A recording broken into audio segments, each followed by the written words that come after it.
दुनिया में कोई चीज व्यर्थ नहीं है। सोचिए, प्रकृति का हर तत्व, हर जीव और हर घटना एक व्यापक योजना का हिस्सा है।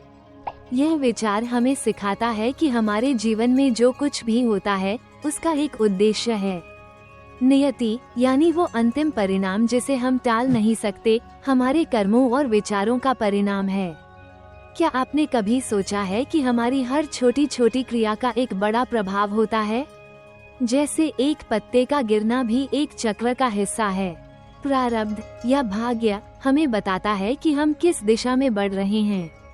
यह एक अद्भुत संतुलन है जहां हमारे चुनाव और ब्रह्मांड की योजना मिलकर हमें एक नई दिशा देते हैं। इसलिए हर अनुभव, चाहे अच्छा हो या बुरा, हमें कुछ सिखाता है। यही तो जीवन का असली अर्थ है। दर्शन के अनुसार नियति को अक्सर एक अपरिवर्तनीय शक्ति के रूप में देखा जाता है जो हमारे जीवन को नियंत्रित करती है। व्यक्तिगत दृष्टिकोण ये भी माना जाता है कि हम अपनी सोच, निर्णयों और कर्मों के माध्यम से अपनी नियति को आकार दे सकते हैं। कर्म और नियति का संबंध, नियति हमारे पिछले और वर्तमान कर्मों का परिणाम होती है। अच्छे कर्म अच्छे परिणाम लाते हैं और बुरे कर्म बुरे परिणाम।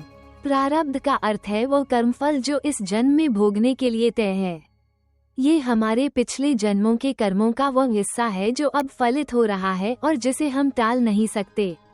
3 प्रकार के कर्म: संचित कर्म, पिछले जन्मों के जमा हुए कर्म जो अभी फलित नहीं हुए हैं।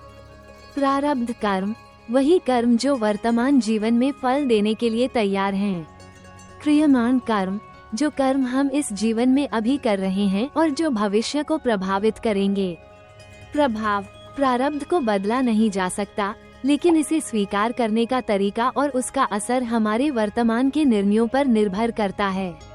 अधिक विस्तृत जानकारी, मार्गदर्शन और स्वास्थ्य देखभाल जीवन समाधान हेतु संपर्क करें डॉक्टर सुरेंद्र सिंह विरहे, मनोदैहिक स्वास्थ्य आरोग्य विशेषज्ञ, आध्यात्मिक योग therapist, life coach, divine life solutions.